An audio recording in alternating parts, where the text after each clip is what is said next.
आजचा व्हिडिओ राज्यातल्या मुख्याध्यापकांसाठी आणि शिक्षकांसाठी अत्यंत महत्त्वाचा असा आहे। आजच्या या तारांकित प्रश्नोत्तराच्या माध्यमातून शालेय शिक्षण विभागाच्या कोणत्या समस्येच्या संदर्भात सन्माननीय सदस्यांनी सभागृहामध्ये प्रश्न उपस्थित केलेला आहे ते आपण आज या व्हिडिओच्या माध्यमातून जाणून घेणार आहोत। महाराष्ट्र विधान परिषदेचं दुसरं अधिवेशन 2026 मधील तारांकित प्रश्नोत्तराच्या यादीमधील हा शालेय शिक्षण विभागाशी संबंधित प्रश्न आहे। सदर प्रश्न गुरुवार दिनांक 2 जुलै 2026 ला सभागृहामध्ये विचारण्यात आला होता। राज्यामध्ये शिक्षकांची हजारो पदं रिक्त आहे। हा आकडा जेव्हा समोर आला तेव्हा सभागृहामध्ये महत्त्वाची अशी चर्चा झालेली आहे।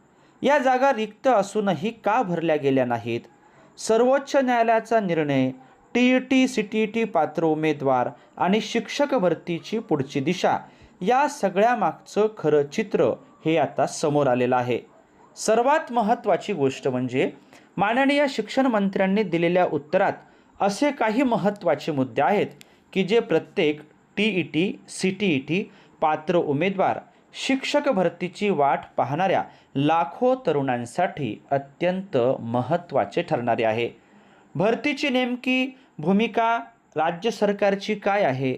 17,000 रिक्त पदांबाबत सरकार नेमकं काय करणार आहे?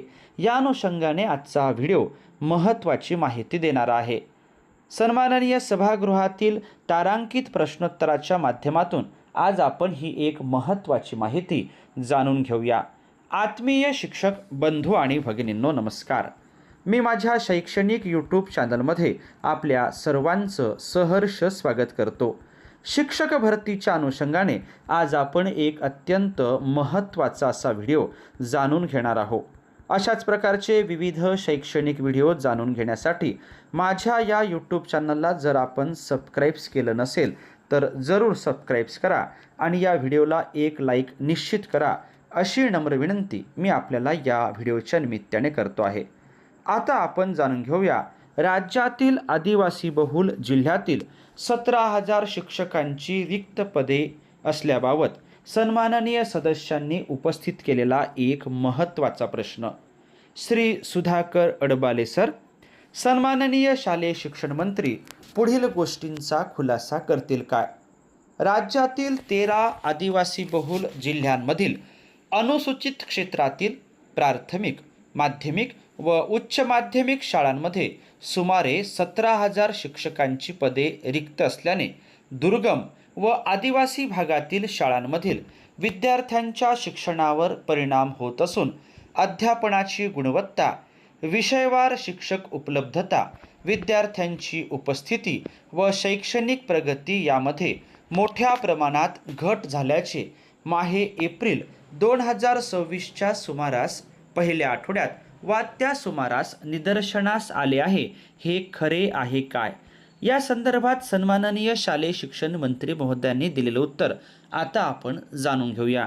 श्री दादाजी भुसे सर, माननीय सर्वोच्च न्यायालयाने पेसा कायद्यानुसार विहित करण्यात आलेल्या आरक्षणानुसार पदभरती करण्यात स्थगिती दिली असल्याने या क्षेत्रातील नियमित पदभरती काही काळ रखडली होती, ही वस्तुस्थिती आहे। तथापि त्यामुळे विद्यार्थ्यांच्या शैक्षणिक गुणवत्तेवर परिणाम होऊ नये यासाठी सेवानिवृत्त शिक्षकांची कंत्राटी नियुक्ती, पात्र उमेदवारांची मानधन तत्वावरील नियुक्ती इत्यादी मार्गाचा अवलंब करण्यात आला। त्यानंतरचा दुसरा प्रश्न असल्यास शिक्षक पात्रता परीक्षा उत्तीर्ण होऊ नये। मोठ्या संख्येने पात्र आदिवासी उमेदवारांना नियुक्ती मिळालेली नसल्यामुळे ते रोजगारापासून वंचित राहत आहेत, हेही खरे आहे काय?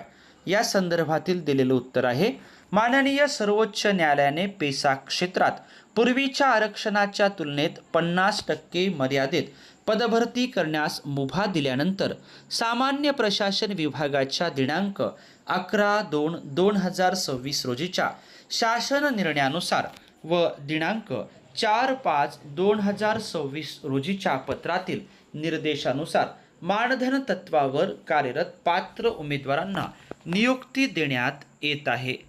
त्यानंतरचा तिसरा प्रश्न असल्यास काही जिल्ह्यांमध्ये मर्यादित प्रमाणात शिक्षक भरती प्रक्रिया राबविण्यात आली असताना अनेक आदिवासी बहुल जिल्ह्यांमध्ये भरती प्रक्रिया अद्याप प्रलंबित असल्यामुळे शिक्षक भरती प्रक्रियेमध्ये विसंगती, समन्वयाचा अभाव व प्रशासकीय दिरंगाई दिसून येत आहे. हेही खरे आहे काय? या संदर्भात दिलेलं उत्तर आहे, पेसा क्षेत्रातील पदभरती माननीय सर्वोच्च न्यायालयाचा अंतरिम न्यायनिर्णय व त्यानुसार सामान्य प्रशासन विभागाने दिलेला निर्देश यानुसार करण्यात येत आहे.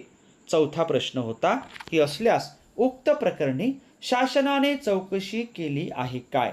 चौकशीच्या अनुषंगाने अनुसूचित क्षेत्रातील सुमारे 17,000 रिक्त शिक्षक पदे भरणे, स्थानिक पात्र आदिवासी उमेदवारांना प्राधान्य देणे, दुर्गम भागांसाठी विशेष भरती मोहीम राबविणे व शिक्षक टिकविण्यासाठी विशेष प्रोत्साहन योजना लागू करण्याबाबत कोणती कार्यवाही केली वा करण्यात येत आहे? आणि पाचवा प्रश्न होता, नसल्यास विलंबाची कारणे काय आहेत? सुरुवातीला चौथ्या प्रश्नाचं उत्तर, माननीय सर्वोच्च न्यायालयाच्या न्यायनिर्णयान्वये विहित करण्यात आलेल्या आरक्षण मर्यादेत सामान्य प्रशासन विभागाच्या निर्देशानुसार शिक्षक अभियोग्यता व बुद्धिमत्ता चाचणी सन 2025 मधील गुणांच्या आधारे पात्र उमेदवारांची नियुक्तीसाठी शिफारस केली जाणार आहे. आणि पाचवा प्रश्न होता, प्रश्न उद्भवत नाही. शिक्षक भरतीच्या अनुषंगाने सन्माननीय सदस्यांनी महत्त्वाचा असा तारांकित प्रश्न उपस्थित केला. या प्रश्नाला सन्माननीय शालेय शिक्षण मंत्री महोदयाने दिलेलं उत्तर हे अत्यंत महत्त्वाचं असं आहे. राज्यातील शिक्षक पदभरती ही लवकरात लवकर व्हावी अशी अपेक्षा आपण या तारांकित प्रश्नोत्तराच्या माध्यमातून करूया. सदर प्रश्न आणि उत्तर आपण या ठिकाणी जाणून घेतल्याबद्दल आपल्या सर्वांचेच मनापासून धन्यवाद.